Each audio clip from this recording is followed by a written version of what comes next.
Okay, good morning ulit sa True Vine Baptist Church. Tayo. Basahin natin itong Matthew chapter 27, verse 26 hanggang 50. Okay, tayo sa paggalang sa salita ng Panginoon. So, ang sabi po dito, then released he Barabbas unto them, and when he scourged Jesus, he delivered him to be crucified. Sabayan niyo ako. Then the soldiers of the governor took Jesus into the common hall and gathered unto the whole band of soldiers, and they stripped him and put on him a scarlet robe. And when they had platted a crown of thorns, they put it upon his head, and a reed in his right hand, and they bowed the knee before him and mocked him, saying, Hail, King of the Jews! And they spit upon him, and took the reed, and smote him on the head. And after that they had mocked him, they took the robe off from him, and put his own raiment on him, and led him away to crucify him. And as they came out, they found a man of Cyrene, Simon by name, him they compelled to bear his cross. And when they were come unto a place called Golgotha, that is to say, a place of a skull, they gave him vinegar to drink, mingled with gall, and when he had tasted thereof, he would not drink. And they crucified him and parted his garments, casting lots, that it might be fulfilled which was spoken by the prophet, They parted my garments among them, and upon my vesture did they cast lots. And sitting down, they watched him there, and set up over his head his accusation written, This is Jesus, the King of the Jews. Then were there two thieves crucified with him, one on the right hand and another on the left. And they that passed by reviled him, wagging their heads, and saying, that thou destroyest the temple and buildest it in 3 days, save thyself. If thou be the Son of God, come down from the cross. Likewise, also the chief priests mocking him with the scribes and elders said, He saved others himself, he cannot save. If he be the King of Israel, let him now come down from the cross, and we will believe him. He trusted in God, let him deliver him now, if he will have him, for he said, I am the Son of God. The thieves also which were crucified with him cast the same in his teeth. Now from the 6th hour there was darkness over all the land unto the 9th hour. And about the 9th hour Jesus cried with a loud voice, saying, Eli, Eli, lama sabachthani, is to say, my God, why hast thou forsaken me? Some of them that stood there, when they heard that, said, This man calleth for Elias. And straightway one of them ran and took a sponge and filled it with vinegar and put it on a reed and gave him a drink. The rest said, Let us see whether Elias will come to save him. Jesus, when he had cried again with a loud voice, yielded up the ghost. So let's pray. Lord, we pray na itong oras po na ito mas mapahalagahan po namin, ang mapag-aaralan namin ang inyong ginawa para sa amin, na kayo po ay talagang namatay para sa aming mga kasalanan. At Lord, yung paano po ninyo ginawa ito, ay yung mga proseso na ginawa sa inyo, yung paghihirap, ay mas maintindihan namin sa oras na ito. At naway Lord, yung mga lesson po dito ay talagang tatatak sa aming isipan at damdamin, para ito ay lalong lalago ng pananampalataya ng bawat isa. Huwag niyong pabayaan, Panginoon, na inyong salita ay talaga mapunta sa wala, kundi yung bawat isa dito ay mas mag-mature. Hindi po yung tumatanda lamang, pero po ang kanilang pananampalataya ay bata pa rin. Kundi sila ay tumatanda, pati ang kanilang maturity ay mas lumalago para mas maintindihin sila at mas makaharap sila sa mga problema at mas alam nila yung gagawin kahit sa tuktok ng kasiyahan, Panginoon. Thank you, Lord. I-bless niyo po yung bawat isa at bless niyo rin po ang aking bibig na sasabihin lamang ang mga salita na galing sa inyo at hindi po galing sa aking lakas, at kayo po yung maluwalhati at ipinapanalangin namin ito sa ngalan ng inyong anak na si Kristo Jesus, na aming Panginoon. Amen. Upo po tayo.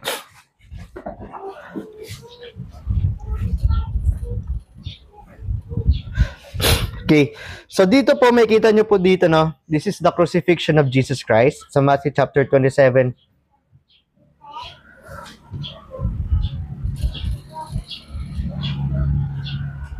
No, nakalagay dito na verse 26 pa lang. Isa sa mga bagay dito na nakakalungkot sa verse 26, ay ito yung napag-usapan natin dati. Huwag tayo magdidesisyon tungkol sa ating damdamin. Okay? O huwag tayo magdidesisyon ayon sa popularity. Kasi dito, ang problema kasi dito, napatunayan ni Poncio Pilato, ano nangyari? 2 weeks ago kasi ito, na si Jesus po ay walang kasalanan. At yun po ay napatunayan nung tinatanong-tanong niya si Jesus. Hindi naman mangmang si Poncio Pilato. Naintindihan? So alam na alam niya yung mga bagay na ito, pero ang nangyari, dahil mas sikat na gusto ng mga tao, na si Jesus po ay talagang papatayin o gusto nilang patayin, ay pinagbigyan nila ang mga ito. So, dito ka lang, Tep-Tep. Saan pupunta si Tep-Tep? Okay. Pag nagpipreach, huwag na tayong alis ha. So, yung mga bagay na yan is talaga nakakalungkot. Si Poncio Pilato, pinili niya ito kasi gobernador siya at ayaw niya, though alam niya siya yung Romano, ayaw niya nagkakaroon naman ng mga pagre-rebellion doon sa Israel o sa Juda. Okay? So, ang nangyayari, imbis na ipatupad niya yung batas, ay pinatupad niya yung kagustuhan ng tao. So, hindi siya naging patas. Hindi siya naging matuwid sa kanyang paghuhukom. Na yung judgment niya, yung pag-judge niya kay Jesus Christ ay mali. Ganon din tayo na pag-usapan natin the other Sunday, na pag tayo po ay magdidesisyon sa ating buhay, sabihin natin judge natin. Hindi tayo magdidesisyon o mag-judge na inabang tao pero hindi natin nakita ating sarili, yung ibig sabihin. Pero yung pagdidesisyon natin araw-araw, pagdidesisyon natin kung tama yung ginagawa ng ibang tao o hindi, ay dapat ayon sa salita ng Diyos at nakikita natin ang ating sarili. Amen? At alam natin na yung pagdidesisyon natin ay kaaya-aya sa Panginoon. Ito ay para sa dahil mahal natin yung Panginoon, para maluwalhati natin yung Panginoon, yun yung unang sa ating isip. At pangalawa, para mapakita natin na tayo ay talagang mahal ng Panginoon, na tayo ay binago ng Panginoon at magawa natin yung mga magandang bagay para sa Panginoon. Pero dito sa verse 26, sinabi nga dito, sabi dito, at pinakawalan si Barabbas sa kanila at si Jesus po ay scourged. Ang scourge po, ibig sabihin, pinagahampas. Okay? Saan siya, ang nakalagay po dito sa tradition po, wala kasi sa Bible mismo, ay siya po ay tinatali. Kadalasan pag ni-scourge ay tinatali sila sa isang poste para may poses doon. Nakaganon para nakatayo sila. Para hindi sila mapapaupo. Nakaharap sila sa poste, yung likod nila is yun yung hahampasin. So dito nakumuha ako ng ibang mga picture po para dyan. Yung scourge, sabi ko sa inyo minsan parang sima. Okay? Ito po yung, ayaw ko, maliit kasi. No? Ito po yung picture na yan. So, kapag makikita nyo po yan, may mga tusok-tusok po yan sa dulo. Bakal po yan. Okay? Hinahampas nila yan kay Jesus. Di makikita nyo may parang tusok sa dulo. So, ibig sabihin, pag hinampas sila dyan, minsan ginaganon pa nila. So, pag nakita nyo yan, okay, masakit yan pag hinampas. At bakal yan, hindi yan yung akala natin, di ba, parang latigo na mga ganyan. Do, latigo masakit din. Pag kumampas sa'yo latigo at talagang matindi yung naglalatigo sa'yo, marunong maghawak ng latigo, ay masakit din. Pero ito, hindi na siya, para kahit sino ay pwedeng humampas kay Jesus. Bakal siya na merong sa dulo, na ganun. Pero iba sinasabi may taga pa raw yun, yung tusok meron pa ganun. So napakasakit po ng mga bagay na yan. Okay? Kaya sinasabi na iba, daw sa pag-aaral, na si Jesus po, nung siya po ay ginagawa po sa kanya yan, siya po ay talagang tanggal-tanggal yung mga balat. Yung laman niya, yung iba ay talagang natatanggal. Kasi may kita nyo parang, anong tawag dito? Kuko ng mga mababangis na hayop. No, pag ginanon, sakit. Di ba? So isipin nyo na lang yung pusa niyo. Sino nakakalmot ng pusa dito? Madalamang halos lahat nakalmutan ng pusa dito. Pero pag bumaba ng todo yung kuko ng pusa, ang sakit, di ba? So, ganun po yun. Ang sakit-sakit po niyan. Tapos, bakal pa pala yan. So, marami nagsasabi sa pag-aaral talaga nabali rin yung ibang buto ni Jesus. Kasi gigil yan eh. Habang siya po ano. So, pinakawalan muna si Barabbas. Tapos si Jesus po ay pinaghahampas doon habang nakatali doon sa poste. Di ko alam kung pabilog yung poste o square o rectangle. Pero ganun yun. Hindi po biro yung paghampas kay Jesus. So, sabi dito, siya po ay hinampas-hampas doon sa poste, habang nakatali siya sa poste, at siya po ay dinala para ipako sa krus. So, yung proseso sa kanya para bago ipako sa krus, papahirapan pa siya. Torture. Di ba? Ay, yung torture na to napakasakit. So, sa verse 27, mamaya na natin bibigay yung mga points. Sa verse 27, sabi dito, then the soldiers of the governor took Jesus unto the common hall. So, dinala ng mga sundalo ni Poncio Pilato si Jesus sa common hall. Ang tawag po dyan sa praetorium, pag nakita nyo sa Mark chapter 15, verse 16. Pero dito na tayo. Praetorium, lugar po doon, parang plaza. Kalagitnaan kung saan po yung lugar ng gobernador, kung saan po may malaki pong palasa dyan. Di ba nakita na kayo ng gladiator? Di ba palabas niyo yung mga para-gladiator, yung para may naglalaban-laban? Parang ganun po yung lugar kung saan si Jesus. So imagine niyo, punong-puno yung tao doon. Pinapanood si Jesus kung paano siya pahirapan. At dinala si Jesus doon mismo pagkatapos siyang pinaghampas doon sa poste. At nung dinala po siya doon, no, ay pinagsama-sama yung buong band. Sabi, a common hall and gathered unto him the whole band of soldiers. Yung band po dito ng soldiers, ibig sabihin po dito 600 hanggang 1,000 mga sundalo. So napakalaking parada niyan. Pag may 1,000 sundalo na dumaraan dito, sigurado papapatingin lahat ng tao. At sigurado parang, uy, sundan natin, saan pupunta yung mga sundalong yan? It's either meron silang parada, na ba may okasyon doon, o kaya may kita natin, meron sigurong, nung mga panahon na yun, may paparusahan.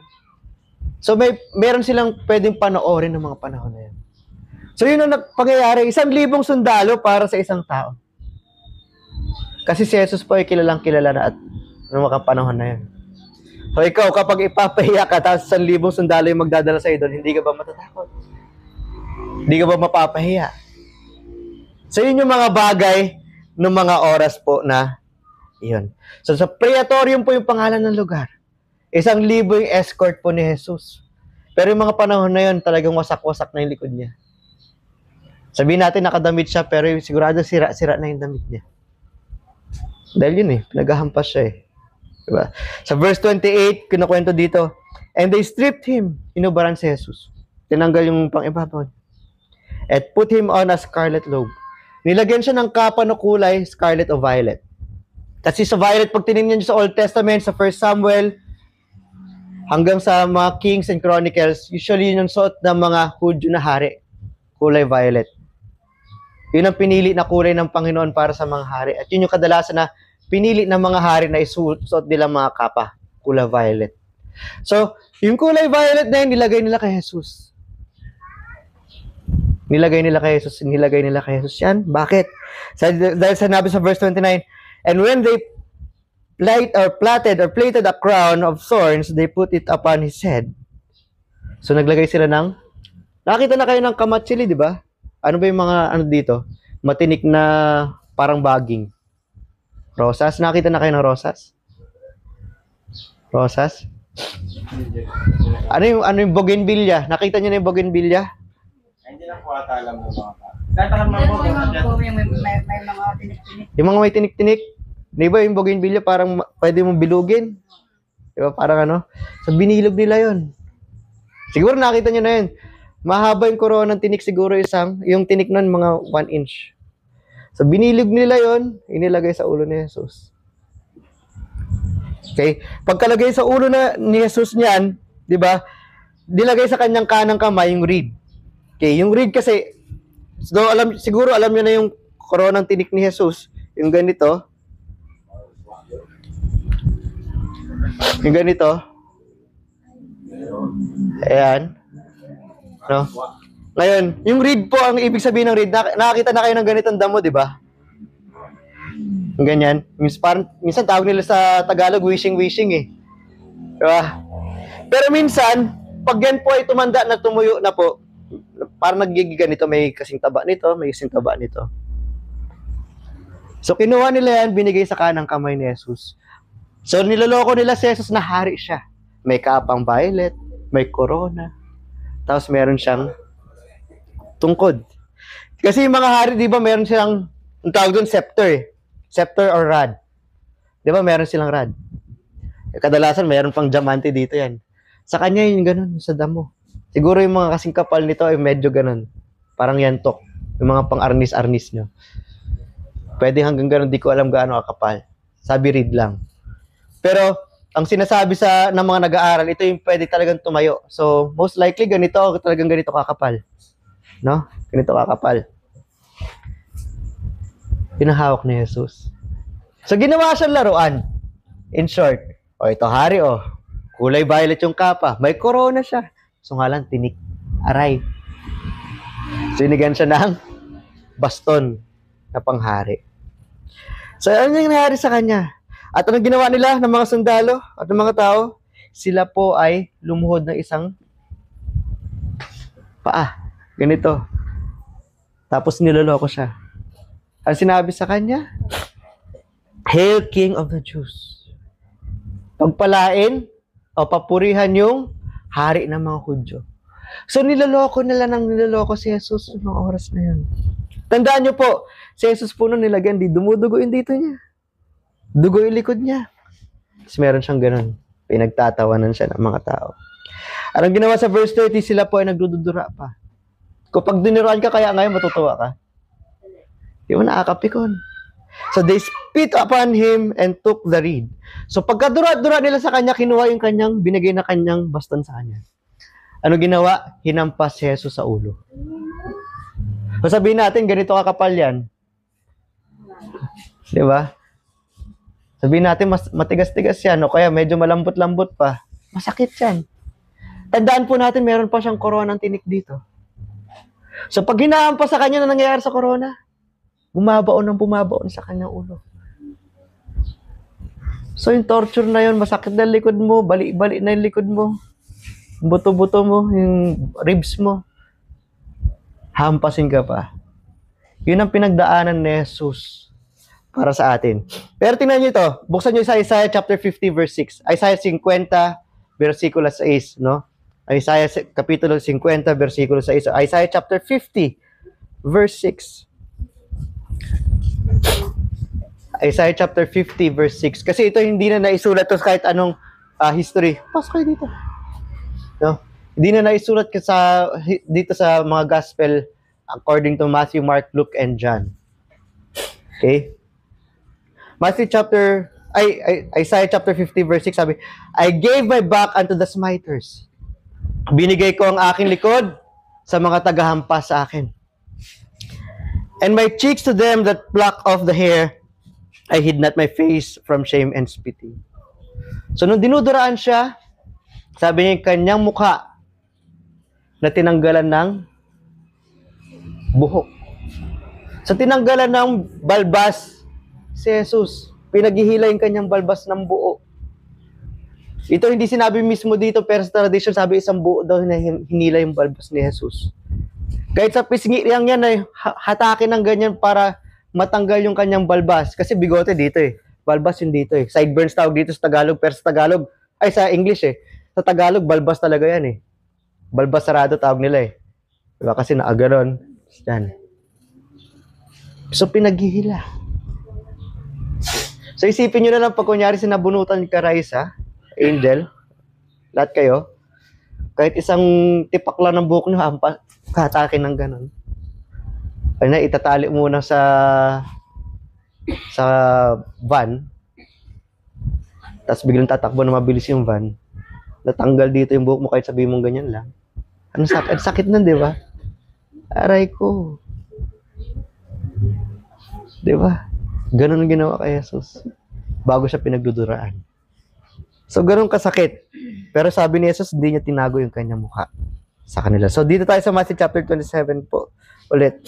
So, dito may kita sa verse 31, and after that, they had mocked him. They took the robe off. So, pinagloloko pa siya. Mock kasi ibig sabihin ng pagkatapos ng pinagloloko pa siya, tinanggal nila yung kapa niya at binalik yung kanyang damit. At siya po ay dinala para siya po ay ipako sa krus. At habang siya po ay naglalakad, dala-dala niya po yung krus niya. meron nakakita sila ng tao, siya'y taga Cyrene, no? Siya po ay parang sa Libya yung Cyrene eh. Pero ito po ay lugar din na sinakop ng Romano.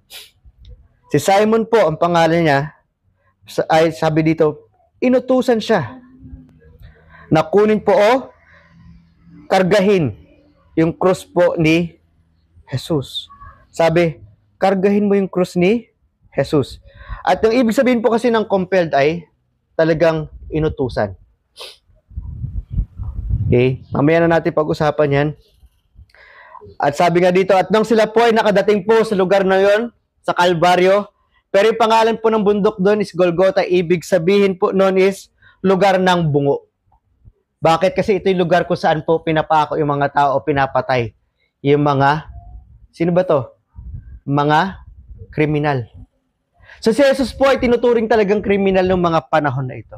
So, kinakwento pa lang po natin. At nung siya po ay nakapako na sa krus, no? Binigyan siya ng, kasi nauhaw siya noon eh. Siguro by next week, pag-usapan natin 7 last words. Okay? Medyo mahaba-haba po yung 7 last words. Hindi ko alam po ilang oras natin yan. So, yung, sa kanya nauhaw siya, meron itong parang basahan niya ito, ano, nakikita ko sa palabas basahan. Nilagay nila ng suka, tsaka ng abdo. Galjan yung abdo. Sino ba naiinom nun? Iinumin ba yung suka na may abdo? Ang pait-pait ng abdo. Tapos uhaw na uhaw si Jesus. Kasi sabi niya dun, I thirsty. Binigay sa kanya na iinumin niya, ganon. Di ba? Panloloko yun sa kanya. Sabi nga dito, and when I tasted thereof, he would not drink. Hindi niya inumin talaga yun.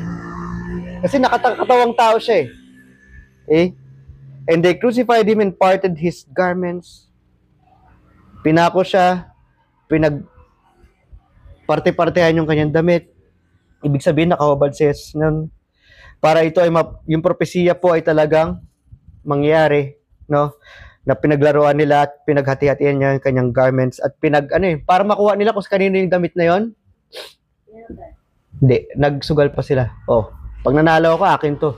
Akin to. Kasi naalala nila, ang sabi ng mga theologian na iba dito, di ba nangyari si Jairus? Nung si Jairus, hinihiling niya si Jesus para pagalingin yung kanyang anak na babae. Meron isang babae doon na dinudugo ng ilang buwan na o taon na. At hinawakan yung damit ni Jesus. Akala nila nasa kapangyarihan, nasa damit ni Jesus, pero yung pananampalataya ng babae nagpagaling sa kanya. So pinaghati-hatian yung damit ni Jesus. Kaya ginawang parang pera, pagsusugalan. At habang nakaupo sila, pinapanood si Jesus at nilagay sa kanyang ulo, Jesus, ito si Jesus, ang hari ng mga Hudyo. Yun yung panloloko nila. At yung dalawang magnanakaw sa kaliwa at sa kanan nito doon din, nakapako din. No?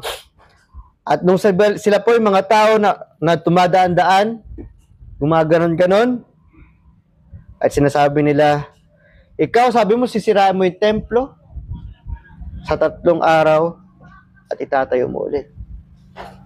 Pero sabi nga doon, kapag ikaw ang anak ng Diyos, bumaba ka dyan sa krus. Sinasabi nila. So, niloloko. Ganon din yung mga pinunong pare, niloloko siya. Yung mga eskriba, yung mga sanhedrin, niloloko siya. Sabi nila, niligtas mo yung iba sa kanilang mga sakit o kung ano-ano man niya, pinagaling mo sila.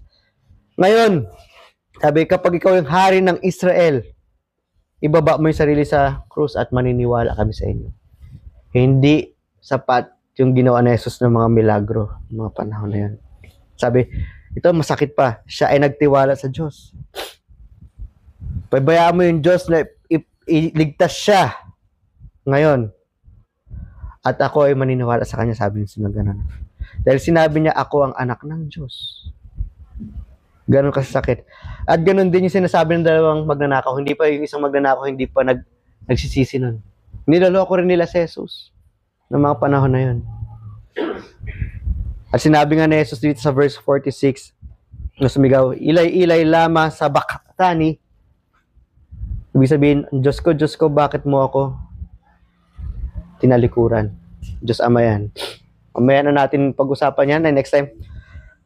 At sila po naka doon, akala nila ibig sabihin na Eli is si Elijah. Pero hindi.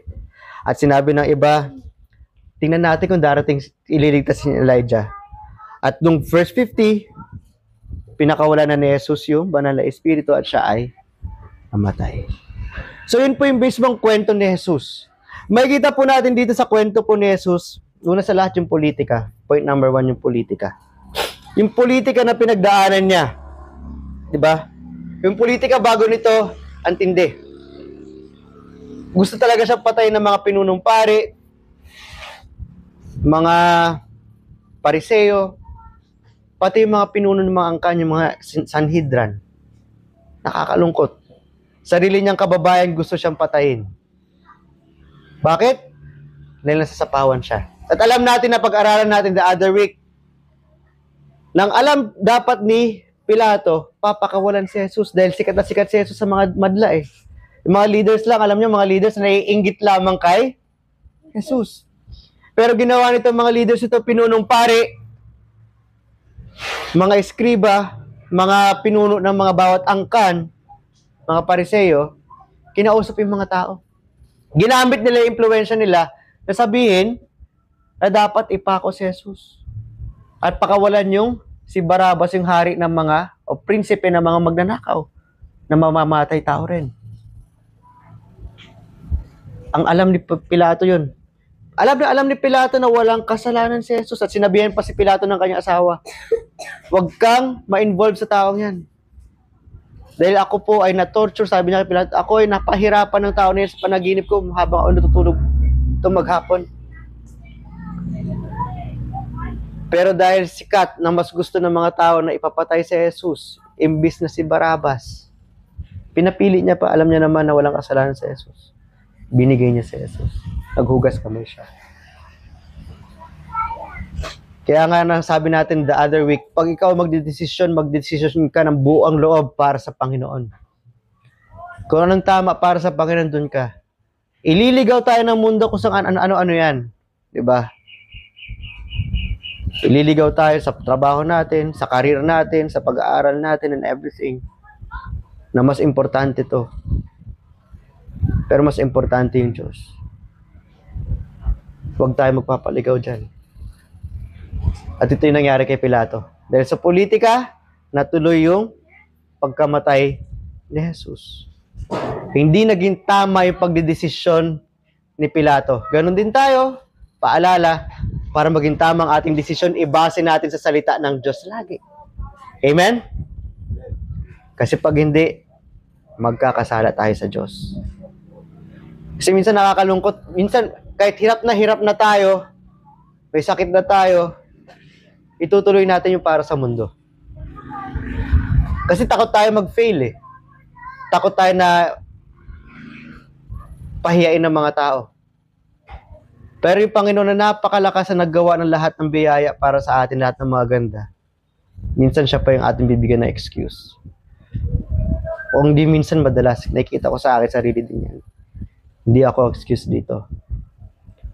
So, piliin natin yung tama lagi sa Panginoon. Para tama ang ating pagdidesisyon. Para pag tayo rin ay nagdesisyon sa ibang tao, di ba? Dahil tayo bilang isang Kristiyano, dapat tayo ay hindi tayo nagkakaroon ng mga problema. Pag nagkaroon tayo ng problema sa bawat isa, hindi natin kinukorte.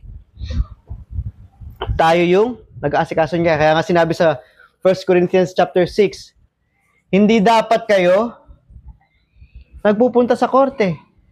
Hindi ba mas matalino kayo kaysa mga yan? Bakit sinabi ni Pablo na mas matalino kayo sa mga yan? Kasi kayo alam niyo yung salita ng Diyos. Sila alam nila yung batas lamang ng mundo. At ang punto dito ni Pablo is mas mataas yung batas ng Diyos kaysa sa batas ng tao. Mas matalino kayo. Oo, secular is maganda yung pag-aaral nyo para maging doktor, teacher, maging engineer. Maganda yan. Pero mas importante yung salita ng Diyos kapag aralan ninyo. Katulad ng napag-aralan natin ng Friday, ang salita ng Diyos, magunaw man yung mundo, mananatili yung salita ng Diyos. Dahil galing sa Diyos yan. Amen? Amen. Secondly dito, nabasa po natin, public humiliation. Dito pa lang, Hindi kriminal si Jesus, pero tinuring na siyang kriminal. Di pa siya nilalagay doon sa praetorium o sa plaza, sa kalagitnaan ng plaza na napakalaki. Pinaghahampas na siya. Para paglabas niya, pag ilalagay na siya sa plaza, nakakahiya na yung kanyang mukha. Bugbog na siya. Tapos, 1,000 sundalo pa mag-escort sa'yo. Sabi, high value criminal to. High value criminal. Kung ako ay talagang siguro kung hindi ako aasa sa kapangyarihan ng Diyos, hiyang-hiya ako sa balat ko. Walang kasalanan si Jesus, ha? Pero ganun po yung tinuturing sa kanya. High value criminal na kailangan talagang bantayan. Para hindi siya basta-basta. Kasi ibang tao kasi noong mga panahon na yon, pinapatay na nilang mga kakampi nila yung mismong tutorturin. Para hindi na maghirap. Pero may gwardiya.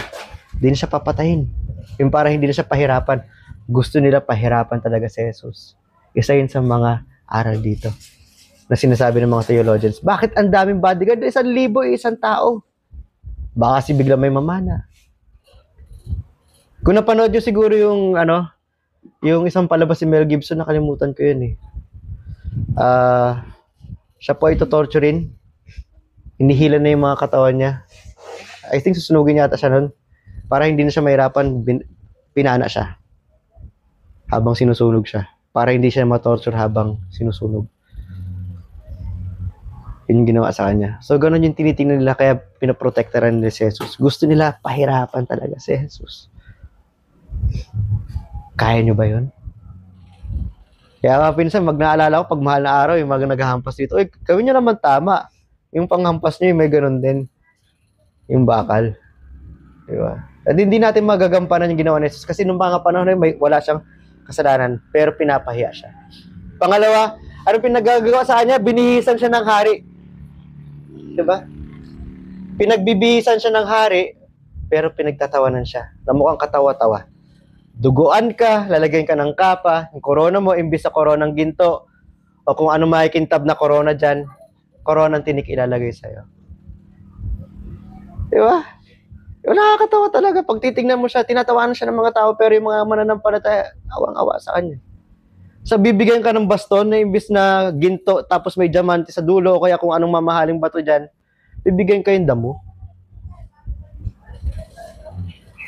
Di mo kasi nakakahiya talaga. Tapos luhod-luhod pa sila sa kanya. Isipin nyo na lang kahiya na ginagawa sa kanya pagkatapos ng dudura-duraan pa siya. Tapos sasabihin pa siya ng ganyan, di ba ikaw yung anak ng Diyos? Di ba niligtas mo yung mga tao? Kulang pa yung mga milagro na ginawa niya, samantaling karamihan ng mga tao doon naging saksi kung ano yung ginawa ni Jesus. Kung paano yung ketongin ay nabuo ulit, nawala bigla lahat ng mga sugat niya. Nangyari sabihin nating putol na yung kamay, nabuo ulit. Kung paano yung matagal nang hindi nakakalakad ay nakalakad bigla. Kung paano yung mga bulag nakakita ulit. Paano yung sinasapian na hindi na ilang beses na lang na ginapos, inasisira nila ng sinapian ng demonyo. Pero pagdating kay Jesus, nawala.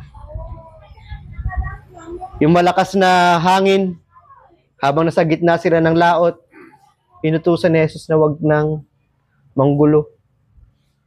Ang daming bagay. Pinakain niya yung 5,000, pinakain niya yung 4,000. Sa 5,000 nga, di ba? Ilang tinapay yun? 5? Tsaka isda lamang na kukonti. Pero wala rin. Nakita nila kung paano binuhay ni Jesus si Lazarus. Pero wala lang. Paano binuhay ni Jesus yung anak ni Jairus na matagal ng patay. Pero wala pa rin. Pinapaya siya ng pinapaya. Binuhay mo nga iba, kiniligtas mo iba eh. Di bumaba ka dyan sa cross. So isipin mo natin kung gaano katinding kahihiyan na meron si Jesus. Yung kahihiyan natin minsan dahil di lang tayo makapagpunta, makapag-soul winning dahil sabihin natin sa inyo, oy, ano ginagawa mo? Pero si Jesus walang kasalanan, pinagtatawanan ng ganyan. Pero si Jesus, hinarap niya yan. Para sa'yo. Kasi mahal ka niya eh. Diba? Aside from public humiliation, yung pain, yung sakit. Kaya mo ba yun? Nahampasin ka tapos parang kalmot na matitindi. Sa hilahin pang ganyan. Mababali-bali yung buto mo. Tapos lalagyan ka ng koronang tinik. Duduraan ka. Hihilahin yung balbas mo. Dito. Buo. Tapos nakalagay ng koronang tinik dito. Ang gagawin, meron, dahil may pamalo, hampas-hampasin pa yung corona na yan. Magkakabukol ka na dito. Papasok pa na papasok yung tinik dito. Yung kalachuchi ba yun o bougainvillea. Sakit-sakit niyan. Yung sino ba dito natusok na ng makahiya? Ikaw? Masakit? Natusok ka na ng makahiya na mga ano ganito?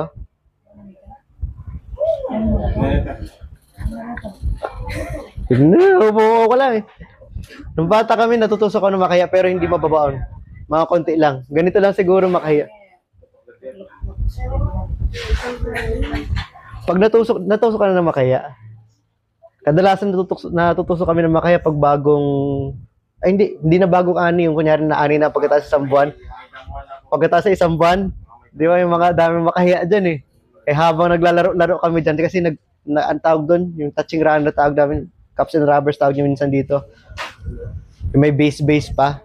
Eh syempre takbo kayo ng takbo eh. Kasi di namin iniinda yung palay na, kasi medyo lanta na yun eh. Nakaganon na yung palay na pinag-anihan eh. Pero pag naapak kami bigla dun sa makahiya, aray! Oh, sakit! Aray! Tapos asa rin ako ng pinsan ko si Francis. Kasi wala kakalyo sa paa kaya masakit. Sabi ko. Tapos ang gagawin namin syempre, tatanggalin namin tibo-tibo na yan. Pero yung makahiya, maninipis lang yung ano niyan eh. Yung tusok niyan eh. Pero kunyari itong bougainvillea, ang sakit niyan, di ba? Ang haba ng tusok. Siguro pag nakakita kayo ng ano yung ginagawang yantok ba yun? Yung yantok pag hindi pa nababalatan yan, di ba baging yan? Ang haba ng tusok niyan eh. Lalagnatin ka talaga pag natusok ka niyan eh. So ganun katitindi yung mga yan. So matitindi yung mga bagay na yan, masakit sa ulo, tapos hampas-hampasin para umaon dito. Yung sakit niyan. Tapos bubuhatin mo yung cross. Papunta dun sa burol. Nakapunta kayo mga dalawang dalaga doon sa kila Pastor Jonathan. Nahirapan ba kayo? Sa umpisa? Mababa pa yun. Pero burol na yun. Kaya ganun din siguro kataas yung inakyat ni Jesus Christ. Pero bago kayo pumunta doon sa burol na yun, kasi bundok talaga yun eh. Yung part na yun, medyo kalahati pala ng bundok na yun. Is, pag naglakad kayo mula mismo doon, sabihin natin sa Subic Bay Baptist Church, paakyat doon, mas pagod kayo. Pero si Jesus, nilalakad niya yun habang dahan-dahan yung cross. So yung sakit na yun, tapos ipapako sa cross, bibigyan ka pa ng mapait na Hindi na nasabi dyan, pero tinusok ko si Jesus dito sa tadyang nila. Tinitingnan nila kung patay na siya, pero yun. At yung pagkapako sa kanya sa cross, di natin alam pag dito o dito. Alam niyo yung pako, ano yung pako na itsura ngayon? Pabilog, di ba? Yung pako doon dati, pagkakwadrado, patusok ng ganyan. So, mas masakit. Malaki pa yung pako na. Malaki. Ganito katataba yan. Okay, ganito katataba. Sakit niyan. Ako ba yung pako tapo yun? Mga pako na. Hindi yun biro. So, yung mga bagay na yun, ang sakit na dinaanan ni Jesus. Tapos, supposedly, 3 araw siya bago mamatay doon sa cross. Kasi, ang cross po is slowly but surely na torture. Killing me softly, talagang torture yun. Mamamatay ka na nga lang, doon ka pa, magugutom ka pa habang nararamdaman mo yung sakit. So, isipin mo na lang gaano kasakit yung dinaanan ni Jesus para lamang sa kasalanan natin bago siya mamatay. Hindi siya basta-basta napilgutan lang na ulo na isang, oy, tapos na. Pero ito, ganun. Kaya nga di ba, point number 1 is politics, point number 2 is public humiliation, point number 3 is the pain. Yung sakit na ginawa niya para sa atin. Isipin nyo na lang yan, kaya kapag tumatanaw ka ng utang na loob, tanawin mo yung utang na loob mo kay Jesus pagligtas ka na. Amen? Amen. Ito, point number 4, prompt for support. Makikita natin yan sa Matthew chapter 27 verse 32. And as they came out, they found a man of Cyrene, taga Cyrene to, si Simon, pangalan. At sinabi na, buhatin mo yung cross ni Jesus. Hindi natin alam kung kasi kapag tinignan nyo po sa ibang mga verses po ito si Simon of Cyrene, anak niya si Alexander at si Rufus. Pag tinignan niya sa Romans, may binabati dito si Pablo na Rufus, na Kristiyano. So, pwede naging Kristiyano to si Simon, pwede hindi. Okay? Yun kasi yung mga pinag-aaralan ng mga theologians. Okay? By tradition. Sabi nila si Simon po ay na-convert sa Kristyanismo at siya ay tunay naging mananampalataya. At sinasabi na ibang theologian na sa Simon po, bakit siya napili? Kasi nakita daw siya na naawa kay Jesus. Baka isa sa mga disipulo ni Jesus na naawa na talaga kay Jesus. Pwedeng hindi rin. Kasi sinasabi na iba, kasi compelled, ibig sabihin siya po ay inutusan. Ang compelled kasi minsan is, pinilit. Wag muna tayo mag-text ha. Pinilit. Pwedeng ganun. Ngayon, bakit kailangan buhatin yung krus ni Jesus? Kasi alam natin, bali na yung buto niya, di ba? Sa ribs. Pagod na siya. Ikaw ba naman, paghahampasin ka, hindi ka mapagod. Dumadanak ang dugo mo. So, para mas tumagal yung torture at hindi mahimatay si Jesus doon bago siya ipako sa krus para mas maramdaman niya yung pagkapako sa krus, hindi to awa galing sa mga Romano. Mas gusto niya matorture si Jesus. May magdadala ng krus ni Jesus hanggang doon sa tuktok ng Golgotha o ng Kalbaryo. Pero si Simon po of Cyrene, umuo kagad. Either napilitan siya o siya ay talagang mananampalataya na nun. Salamat sa kanya. Diba? Kahit alam niya na pinagtatawanan na itong taong ito, sige, gawin ko yan. Pero sana pag tayo nautusan, if we're prompted to support, pag ito'y para sa Diyos talaga, gawin natin ang tama. Amen? Minsan ito'y mahirap. Minsan kaaway mo pero hindi naman kasalanan ng kaaway mo, suportahan mo. Pag-pray mo. Hirap, di ba? Tingnan si David, Si David po, tsaka si Saul. Si Saul po, inggit na inggit kay David. Ilang beses niya na gusto patayin si David. Pero in secret, si David tumutulong pa rin kay Saul. Iniligtas niya yung buhay ni Saul. Iniligtas niya Israel. Nung namatay si Saul, galit na galit si David kung sino yung pumatay kay Saul. Si Saul kasi nagpakamatay. Pero may nagpanggap na ako po yung pumatay kay Saul. Anong ginawa ni David? Pinapatay niya yung nagsabi na ako yung pumatay kay Saul. Sabi, dapat hindi mo hinahawakan o binibigyan ng kapahamakan yung ipinili ng Diyos. So yung mga bagay na yan. So may kita mo si David po kahit kaaway niya, pinagdasal niya. Pag para sa Diyos, sinuportahan niya. Tayo kaya. Sino mga panahon na to si Simon? Susuportahan mo isang tao na talagang pinapahiya na at nasasaktan na. Either napilitan siya o hindi, ginawa niya pa rin. Amen? Pero tayo bilang Kristiyano, gawin natin ang buong puso para sa Panginoon. So, prompt and support po yan. Ngayon dito po, the last point po, ginawa po lahat ni Jesus ito para po sa kasalanan ng tao. Yung mga taong nananampalataya sa Kanya noon, ngayon at bukas. Noong mga panahon na yon, namatay na siya para sa iyo. Kung ikaw yung mananampalataya na, namatay na siya para sa kasalanan mo. Napahiya na siya, nahirapan na siya, na-torture na siya para sa kasalanan mo. Naintindihan? Sana naintindihan natin itong bagay na ito. Simple lang po yung mensahe ngayon, kaya ako po ikinuwento na maigi ito sa inyo. Hindi pa masyadong detalyado, pero at least naintindihan yung mga bagay na ito. Is makita natin kung gaano po kahirap ang ginawa ni Jesus. Alam natin, nabasa natin yung verse of Hebrews, no? Meron tayong mataas na pari na talagang alam na alam niya yung paghihirap natin.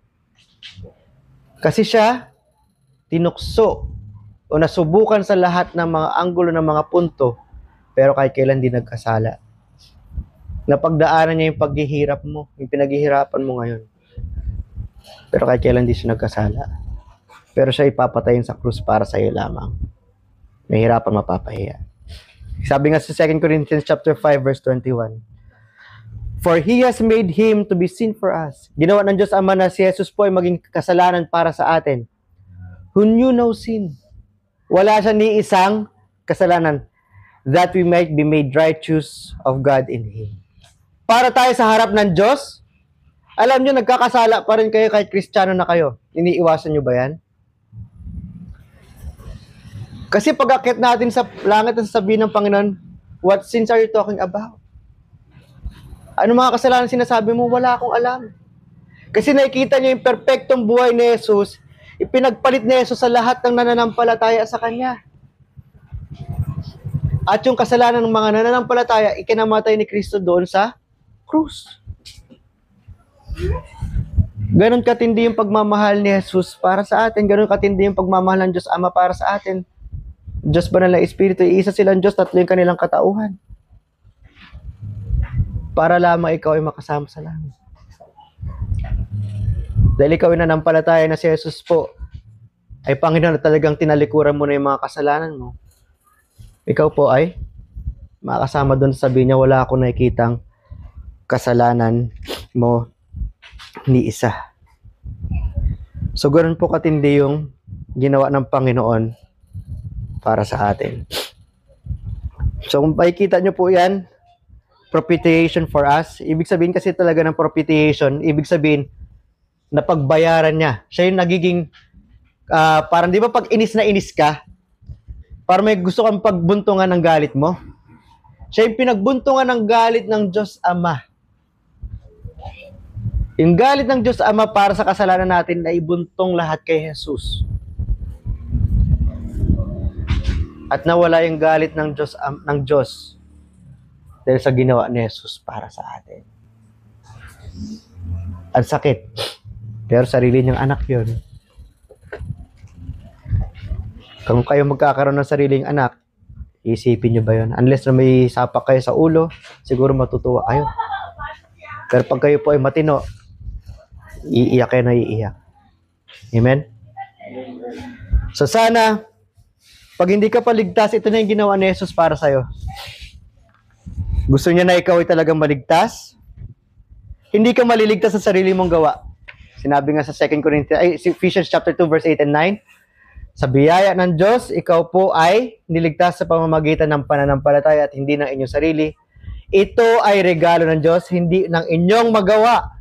Hindi ng inyong magawa para walang magmayabang na kahit sino mang tao. So dapat, alam nyo, makasalanan kayo, tatalikuran yun, at gusto nyo na maging Panginoon si Jesucristo. Ay, suko na ako, Panginoon. Ikaw talagang Panginoon. Gusto ko na maging alipin mo. Amen. Kasi noon pa Panginoon na siya, ayaw lang natin maging alipin niya. At pag kinanggap nyo si Kristo bilang inyong Panginoon, alam nyo, wala na kayong pag-aari na inyong sarili. So I expect, bawat isa na nandito, especially na yung mga baptized, though if you're not baptized, pero nandito na kayo, pero talagang kayo na baptized when you were saved, I hope you will be faithful with God. Faithful din tayo sa mga worship services, faithful tayo sa mga regalo na binigay sa inyo ng Panginoon para sa ministries. Amen? Intindihan? So mag-excited tayo sa worship, mag-excited tayo sa gawain ng Panginoon dahil ito po ay hindi tayo karapat-dapat. Kundi tayo pinagbigyan ng Panginoon para dito. Naintindihan? Amen? So let's pray. Panginoon, kami po ay nagpapasalamat sa inyo na sa salita po ninyo na ito mula sa Mateo chapter 26 hanggang 50, though medyo mabilis po, ay nakita po namin kung gaano po ang pinagdaanan ninyo para lamang kami ay maligtas sa aming mga kasalanan. Sa mga hindi pa po ligtas, sana naintindihan nila po ito mensahe na ito dahil alam po namin mga ligtas na ayaw nyo po na sana may taong pupunta po doon sa dagat-dagatang apoy dahil sa kanilang mga kasalanan. Naway sila po ay talagang umamin sa kanilang kasalanan, talikuran ito, magrepent, at talagang sasabihin na ikaw ang kanilang Panginoon ng buong puso. Sila po ay sumusuko ng buong buhay na kayo na po magmamayari sa kanila. Naway Panginoon, kami maging masunurin ng buong puso sa inyo lagi-lagi. Huwag niyo pong pabayaan na kami magkasala. Dahil nakakahiya po. Ang laki po ng pinagdaanan niyo para lamang kami makasama po dyan sa inyong kaharian pagkatapos ng buhay dito. Naway kung meron kami na paghihirap ngayong mga oras na ito, dahil ito ay sakit o anumang mga problema, ito ay aming inaalay. O alam namin, Panginoon, kailangan lamang namin pagdaanan ito dahil ito ay magpapalakas sa amin. Ngunit namin, ito ay aming pagdadaanan na lagi nakaasa sa inyong lakas at hindi sa aming sarili para hindi kami maupos o maubos o mawalan ng pag-asa. Kundi lagi namin ay alam na may pag-asa sa inyo. Kung di man matapos yung problema na ito, ay alam namin makakasama ka namin sa buhay na walang hanggan. Lord, patawarin niyo kami sa mga kasalanan namin. Tulungan niyo kami, Panginoon, na hindi na namin gawin itong mga bagay na ito. Lord, basbasan yung bawat isa dito. And we pray all this, Lord, in Jesus' name. Amen. Let's sing another song.